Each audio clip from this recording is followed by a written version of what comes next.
देखो स्क्रीन दिखनी शुरू हो गई। Yes sir. Yes sir.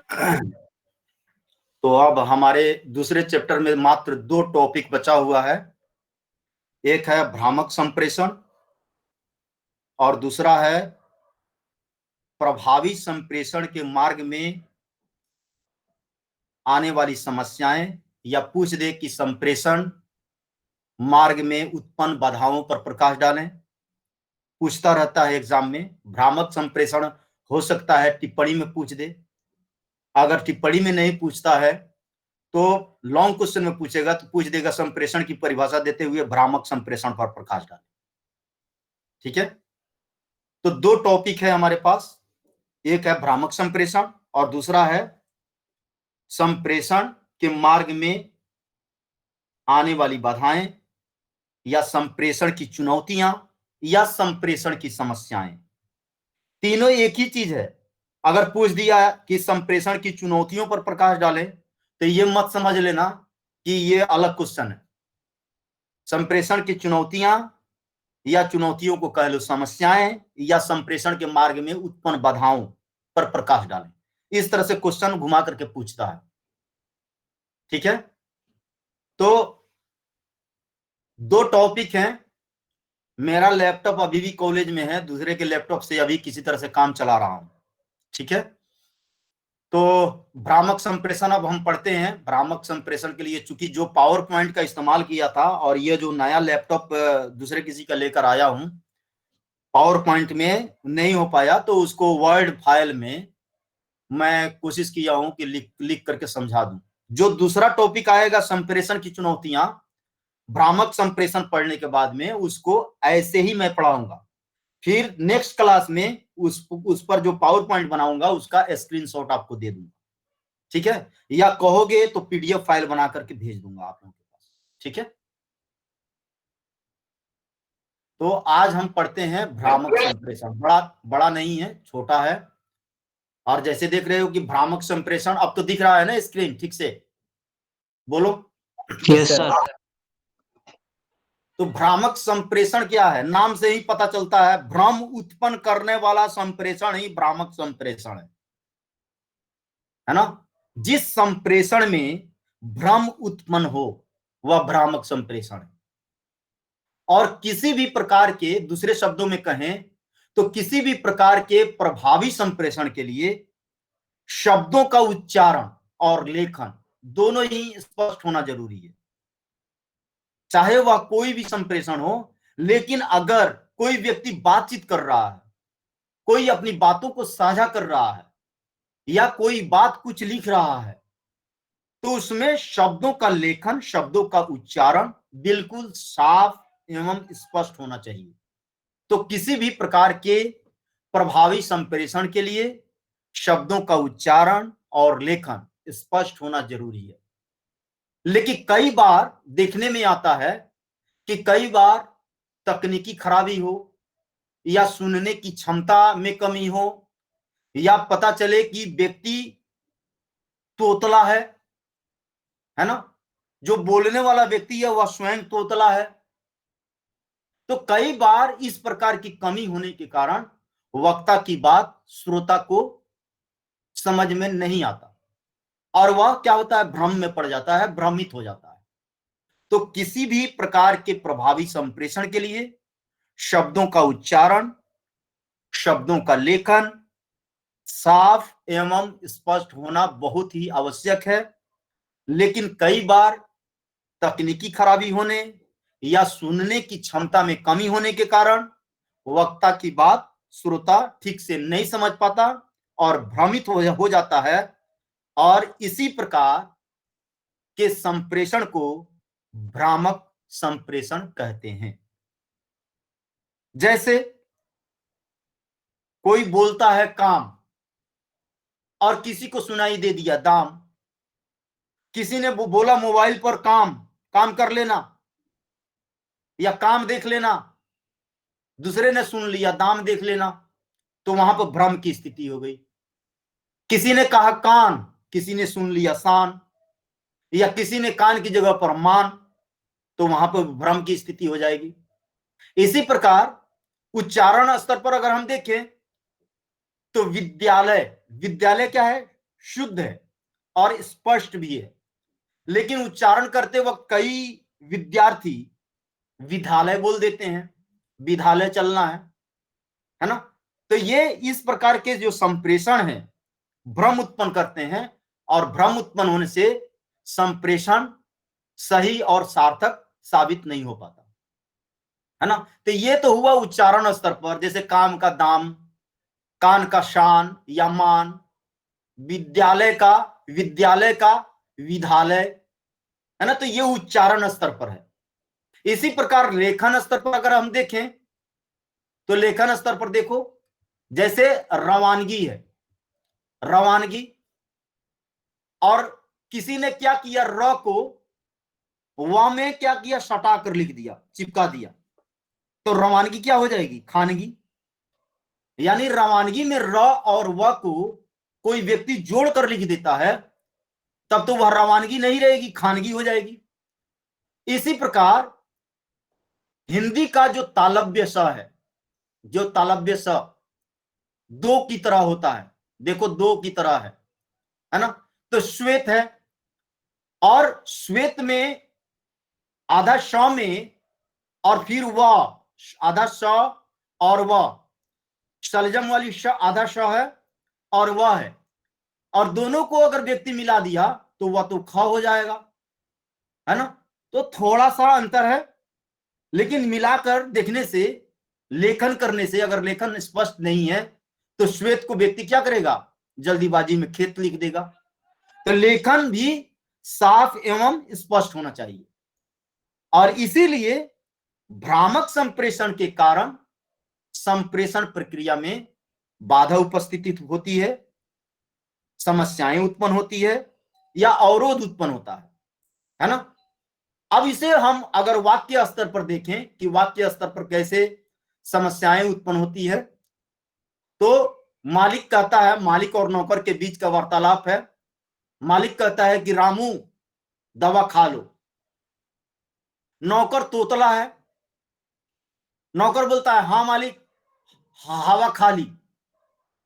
अब दवा को हवा, तो वहां पर क्या है? बाधा उत्पन्न हुई। इसी प्रकार से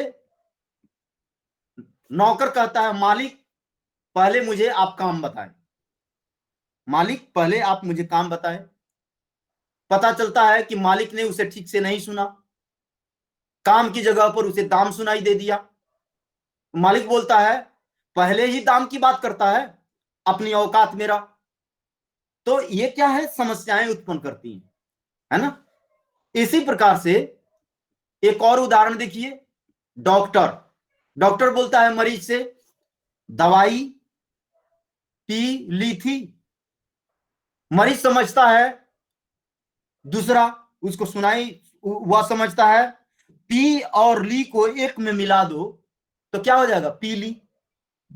लेकिन उच्चारण करने में जब कोई व्यक्ति कहता है दवाई पी ली थी, यानी दवाई पी लिया था, तो मरीज कहता है, उसको समझ लेता है कि शायद दवा पीला होने, पीला दवा के रंग के बारे में बात कर रहा है डॉक्टर। मरीज कहता है कि नहीं दवाई लाल थी। फिर डॉक्टर कहता है दवाई खा ली थी। मरीज समझता है कि शायद डॉक्टर बोल रहा है कि दवाई खाली थी, मतलब दवाई की जो शीशी थी वो खाली थी। मरीज कहता है कि नहीं दवाई भरी थी। फिर डॉक्टर कहता है अरे दवाई पी लिया था। तो मरीज कहता, बोलता है कि दवाई को नहीं मुझे पी लिया था, पी लिया रोग। तो इस प्रकार से आप देखें वाक्य स्तर पर भी अगर वाक्य शुद्ध एवं स्पष्ट न हो तो वहां पे भी भ्रम की स्थिति उत्पन्न होती है। इसी प्रकार शब्दों को अलग अलग बोलने से भी भ्रम की स्थिति उत्पन्न होती है। शब्द अगर व्यक्ति अलग अलग बोल दे तो भ्रम की स्थिति उत्पन्न होती है। जैसे बहुमत है, तो वहां पर अगर कोई व्यक्ति बोलता है, अगर बहुमत को अलग अलग कर दिया, बहु और मत अलग अलग बोल दिया, है ना, तो यह यहां पर यह हो गया, अगर कोई व्यक्ति कहता है बहुमत दो, बहुमत को शासन करने दो,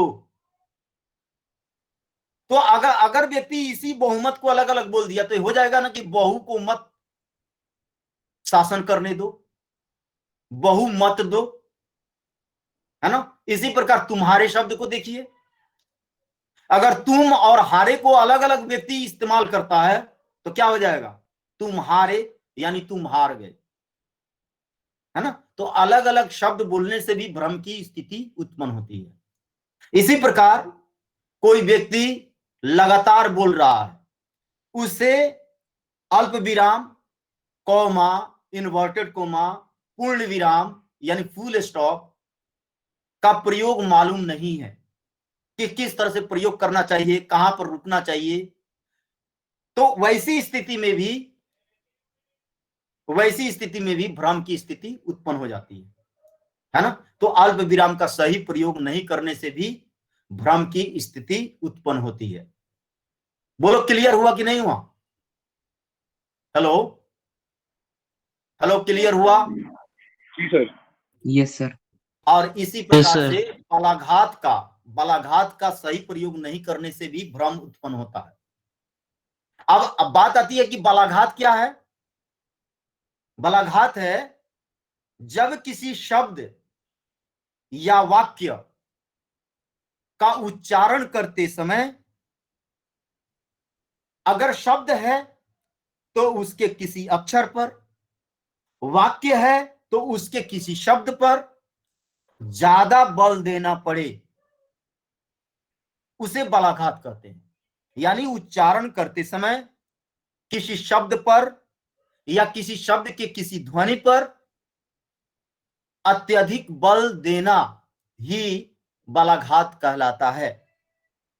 जैसे मैंने कहा तुम्हारे ऊपर में जैसे शब्द बोला, तो तुम्हारे उच्चारण जब करोगे तो म पर ज्यादा बल पड़ रहा है, तुम्हारे, है ना। तो वहां पर म पर बल पड़ने से बलाघात है ना। तो इसी प्रकार वाक्य स्तर पर अगर हम देखें तो रोको मत जाने दो। अब जब बात आती है रोको मत जाने दो, तो इसमें क्या हो रहा है, मत पर बल पड़ रहा है, रोको मत जाने दो, तो मत पर क्या है, बल पड़ा, मत शब्द पर बल पड़ा, इसलिए यहां पर बलाघात है। लेकिन जब वही व्यक्ति कहता है रोको मत जाने दो, तो रोको शब्द पर बलाघात है ना। तो कहां पर, किस शब्द पर, शब्द के किस ध्वनि पर बल देना है, यह स्पष्ट होना चाहिए। अगर कोई वक्ता या संप्रेषक उसे यह मालूम नहीं है कि किस शब्द पर, किस वाक्य पर बल देना है, कहां उतार चढ़ाव रखनी है बोलते वक्त, तो निश्चित रूप से उसका संप्रेषण सार्थक नहीं होगा, स्पष्ट नहीं होगा और भ्रम की स्थिति उत्पन्न हो जाएगी, है ना। इसी प्रकार से इनडायरेक्ट स्पीच आप लोग पढ़े होंगे, इनडायरेक्ट और डायरेक्ट स्पीच पढ़े होंगे, पढ़े हो कि नहीं पढ़े हो? बोलो। Yes sir. नरेशन में पढ़ते हो ना इनडायरेक्ट स्पीच और इनडायरेक्ट स्पीच। इनडायरेक्ट स्पीच को हिंदी में अप्रत्यक्ष कथन कहते हैं, है ना, और डायरेक्ट स्पीच को प्रत्यक्ष कथन कहते हैं। तो इनडायरेक्ट स्पीच में जब कोई व्यक्ति हिंदी में बोलता है तो वहां पर भ्रम उत्पन्न होता है। उदाहरण के लिए, और जब इनडायरेक्ट स्पीच जब बोली जाती है तो जैसे देखो, ही किल्स रावण,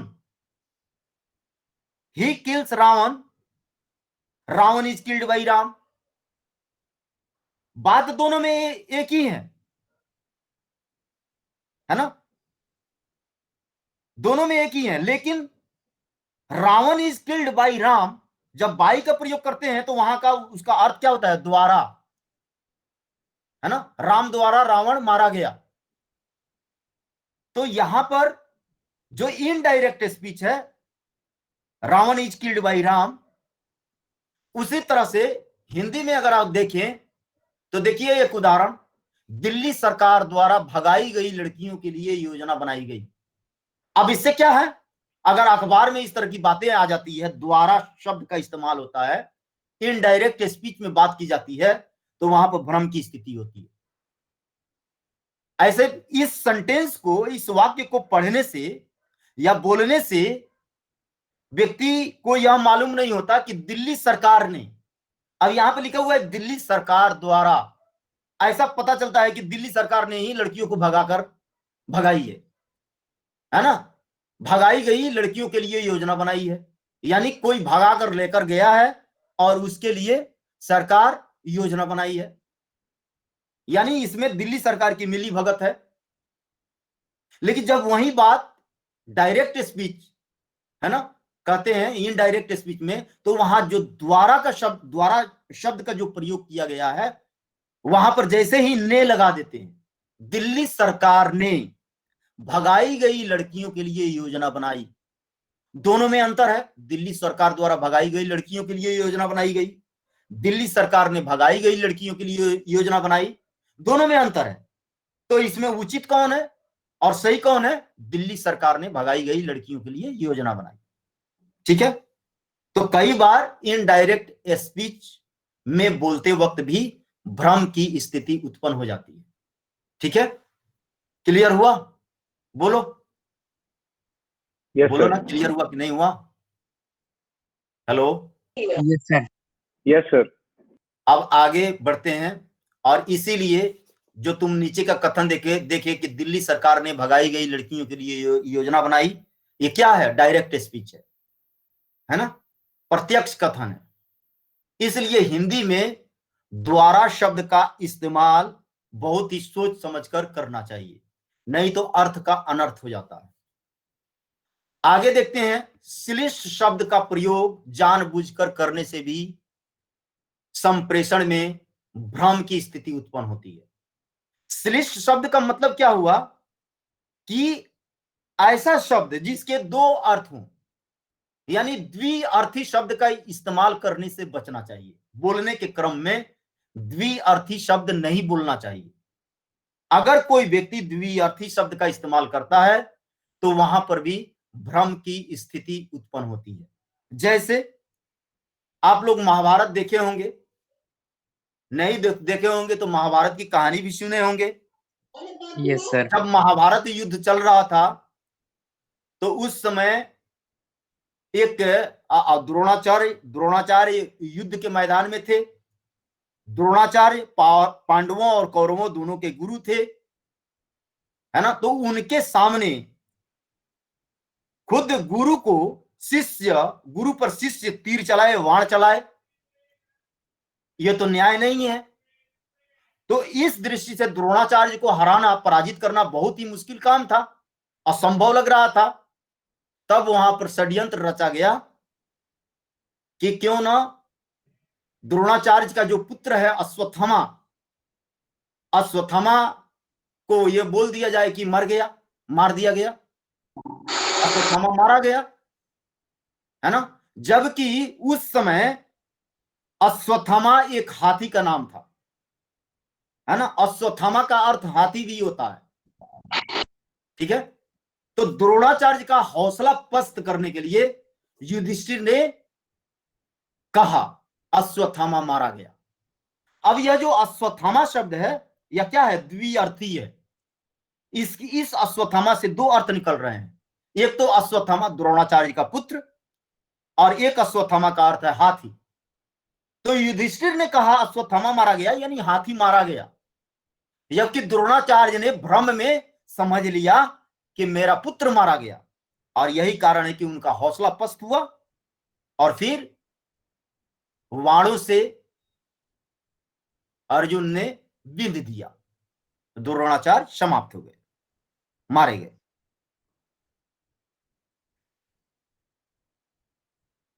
पंचाल नरेश के बेटे ने बाद में किया था, पहले वाणों से विधा, उसके बाद में पंचाल नरेश का बेटा जो कि संकल्प लिया था उसका अपमान किया गया था, तो पंचाल नरेश का बेटा बाद में जाकर के उसका गर्दन काट दिया। क्लियर हुआ? अब मैं गलत थोड़ी यस ना सर। बोला कि बाणों से विध रहा था।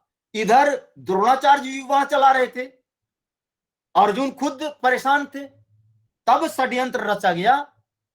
युधिष्ठिर ने षड्यंत्र किया, युधिष्ठिर ने कहा, अश्वत्थामा मारा गया, और उनको उकसाया किसने? भीम ने, है ना। तो मूल बात है ये कि श्लिष्ट शब्दों का प्रयोग भी भ्रम उत्पन्न करता है, इसलिए व्यक्ति को द्विअर्थी शब्दों के इस्तेमाल से बचना चाहिए संप्रेषण करते वक्त।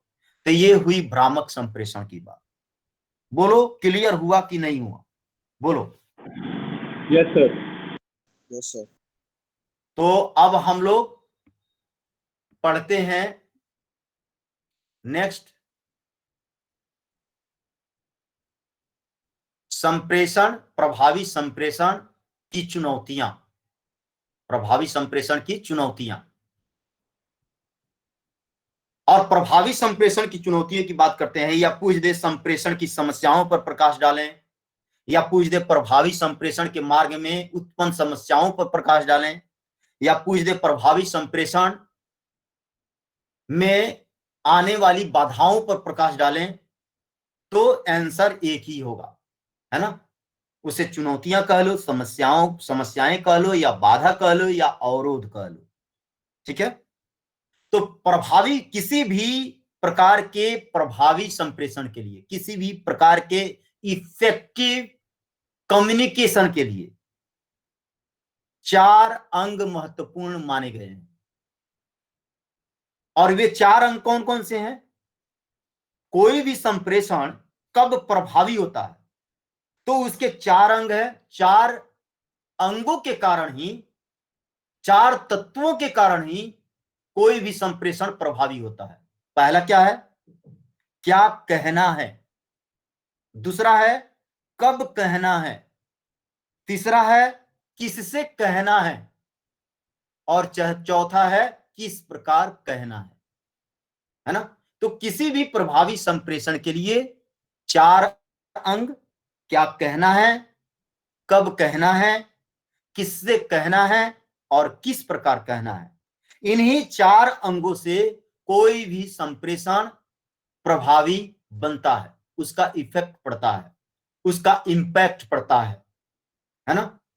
तो संप्रेषण में संप्रेषक संदेश को श्रोता तक पहुंचाता है ना।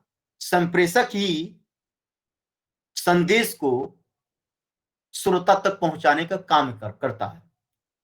और जब वह संदेश प्रेषित करता है, जब वह संदेश भेजता है, तो केवल संदेश प्रेषित कर देने से या भेज देने से संप्रेषण पूरा नहीं हो जाता, है ना। बल्कि संप्रेषण को सफल बनाने के लिए श्रोता में भी संदेश की एक समझ स्थापित होना जरूरी होता है ना। और मन में विचार प्रकट होना या उसे संप्रेषित कर देने से यह प्रक्रिया संपन्न नहीं हो जाती। किसी व्यक्ति के मन में कोई विचार प्रकट हो रहा है ना, और वह अपने विचार को संप्रेषित भी कर दिया, तो उससे संप्रेषण की प्रक्रिया संपन्न नहीं हो जाती है। उसके लिए जरूरी हो जाता है कि संप्रेषक संदेश को सही संदर्भ में जन जन तक सुचारू रूप से पहुंचाए, लोगों तक नियमित रूप से पहुंचाए, सही ढंग से पहुंचाए, और श्रोता की अनुकूल प्रतिक्रिया सुनिश्चित करे, है ना।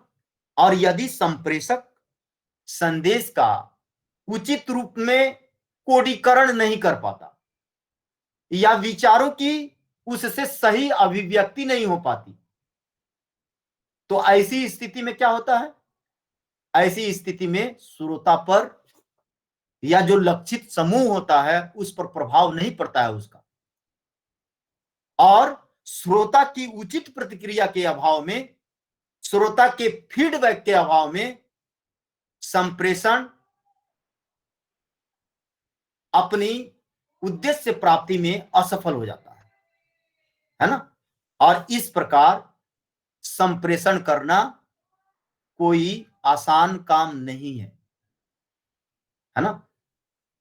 क्यों? क्योंकि संप्रेषक अपनी ओर से विचारों को सबसे ज्यादा अच्छे रूप में प्रस्तुत करे, सर्वाधिक सबसे अधिक अनुकूल माध्यम से संदेश की अभिव्यक्ति करे, तब भी श्रोता की समझ को नियंत्रित नहीं किया जा सकता, क्योंकि प्रत्येक श्रोता की अपनी मानसिक क्षमता अलग अलग होती है। तो संप्रेषण करना आसान काम नहीं है ना। क्योंकि ऐसा देखा गया है कि कई वक्ता अपनी तरफ से विचार तो रख देते हैं और अच्छे ढंग से रखते हैं, ले और अनुकूल माध्यम का भी प्रयोग करते हैं, तब भी श्रोता को वे ठीक से समझा नहीं पाते, यानी श्रोता की समझ को नियंत्रित नहीं कर पाते, है ना। तो इस प्रकार हम देखें तो संप्रेषण प्रक्रिया के प्रत्येक चरण में एक एक तत्व का योगदान बहुत ही आवश्यक होता है। उसके अभाव में संप्रेषण में बाधा उत्पन्न होती है, और जब बाधा उत्पन्न होती है तो समस्याएं ज्यादा बढ़ जाती हैं। इन्हीं समस्याओं को कुछ बिंदुओं के आधार पर हम समझ सकते हैं।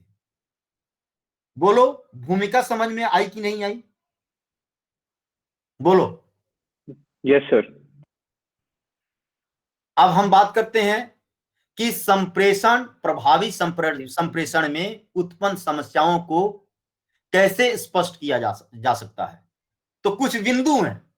जैसे पहला बिंदु है, पहला बिंदु क्या है, यानी समस्या का जो स्तर है, पहला समस्या और मुख्य समस्या कहां पर उत्पन्न होती है, तो संप्रेषक से जुड़ी हुई समस्याएं होती है ना। जो समस्याएं संप्रेषक से जुड़ी होती हैं वह संप्रेषक संबंधी ही होती है ना।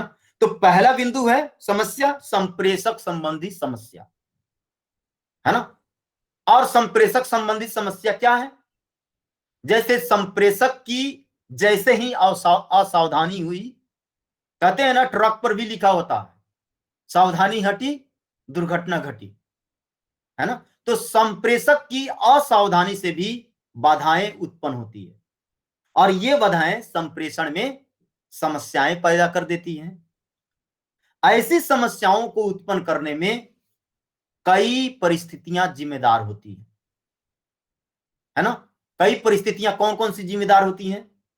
तो पहला नंबर है संप्रेषक में अति विश्वास का होना या अल्प विश्वास का होना। दोनों बातें हैं। यदि संप्रेषक ओवर कॉन्फिडेंस है ना, तब भी हो जाएगा। अगर संप्रेषक में विश्वास में थोड़ी कमी है तब भी हो जाएगा, तब भी समस्या उत्पन्न होती है। तो पहला पॉइंट है अति विश्वास या अल्प विश्वास के कारण संप्रेषक अपने भावों या विचारों को व्यवस्थित ढंग से अभिव्यक्ति नहीं कर पाता है ना। जिस तरह से करना चाहिए अपने भावों विचारों की अभिव्यक्ति जितने व्यवस्थित ढंग से करना चाहिए वह नहीं हो पाता। क्यों नहीं हो पाता? अति आत्मविश्वास या बहुत ही कम आत्मविश्वास। कम आत्मविश्वास होगा तो वक्ता अगर मंच पर आया कांपने लगेगा। ओवर कॉन्फिडेंस हो गया तो विषय का विषयांतर हो जाएगा, है ना।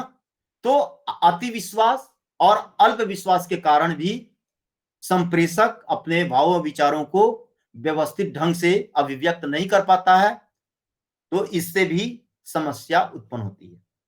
दूसरा, जो संदेश संप्रेषक भेजना चाहता है, यानी भेजे जाने वाले जो विचार होते हैं, जो संदेश होते हैं, उसका स्वयं संप्रेषक के अंदर, संप्रेषक के भीतर संदेश संबंधी जानकारी का अभाव। किसी विषय पर बोलना है, पता चला उस विषय की जानकारी नहीं है, और संप्रेषक महोदय चले गए बोलने, पता चला कि संदेश या उस विषय की जानकारी का अभाव, उसका ज्ञान नहीं है, तो क्या उसका इंपैक्ट पड़ेगा? नहीं पड़ेगा। तो यह भी एक समस्या है। तीसरी संप्रेषक संबंधी समस्या क्या है? तीसरी संप्रेषक संबंधी समस्या है संदेश में भाषा संबंधी और उच्चारण संबंधी गलतियों की स्थिति का होना। यानी अगर वक्ता को भाषा पर पकड़ ना हो और उच्चारण भी गलत तरीके से वह कर रहा हो, तो उसका इंपैक्ट नहीं पड़ेगा और श्रोताओं में समस्याएं उत्पन्न करेगा, है ना। तो संदेश में भाषागत और उच्चारणगत गलतियों की स्थिति भी संप्रेषक संबंधी समस्या के अंतर्गत आती है। ठीक है। चौथा पॉइंट क्या है? चौथा पॉइंट है उपयुक्त माध्यम का चुनाव न कर पाना। यानी जिस मीडियम का प्रयोग करना चाहिए वहां पर अगर गलत तरीके से दूसरे माध्यम का चुनाव कर लिया, दूसरे मीडियम का चुनाव कर लिया, तो वह भी ठीक नहीं होता, वह भी समस्याएं उत्पन्न करता है। ठीक है। पांचवा पॉइंट क्या है? पांचवा पॉइंट है श्रोता सरल रूप में, श्रोता आसान रूप में संदेश को समझ सके, उस संदेश का ठीक तरह से कोडीकरण न हो पाना, है ना। यानी वक्ता जो संदेश भेजा, उस संदेश का अगर ठीक से इन कोडिंग नहीं हुआ तो निश्चित रूप से वह संदेश श्रोता ठीक से नहीं समझ पाएगा। तो यह भी संप्रेषक संबंधी समस्या के अंतर्गत आता है ना। इसीलिए श्रोता की समझ, श्रोता का ज्ञान, सामाजिक धारणाओं, मान्यताओं, संस्कृति, परंपराओं, मनोदशा, श्रोता की मनोदशा आदि का ठीक ढंग से पूर्वानुमान लगाने में क्षति हो जाने की संभावना बनी रहती है, जो कि संप्रेषक की गलतियों के कारण ही होती है, संप्रेषक के द्वारा ही समस्या उत्पन्न होती है। तो पहला पॉइंट क्लियर हुआ कि नहीं हुआ? बोलो बोलो, क्लियर हुआ या नहीं हुआ? हेलो। तो पहला पॉइंट क्या है संप्रेषक संबंधी समस्या में? पहला पॉइंट क्या है, क्या बताया था? आप में से कोई एक बताए।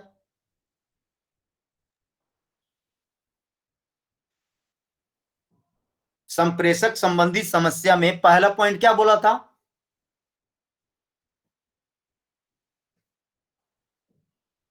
कोई एक तो बोलो।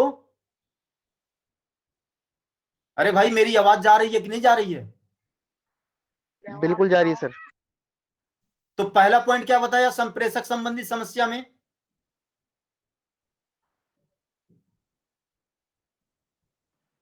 सर ओवर कॉन्फिडेंस या अंडर कॉन्फिडेंस ठीक है, संप्रेषक का। ठीक है। दूसरा? ज्ञान का अभाव सर। ठीक है। और तीसरा?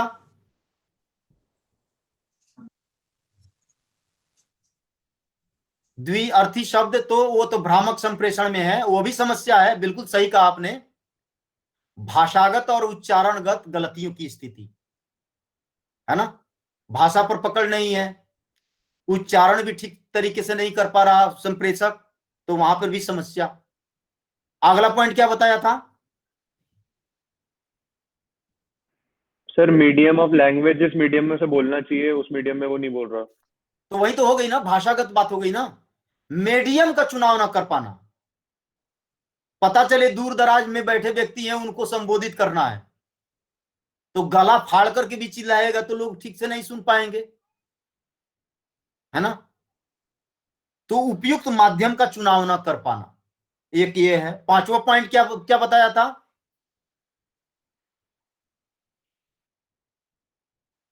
पांचवा पॉइंट,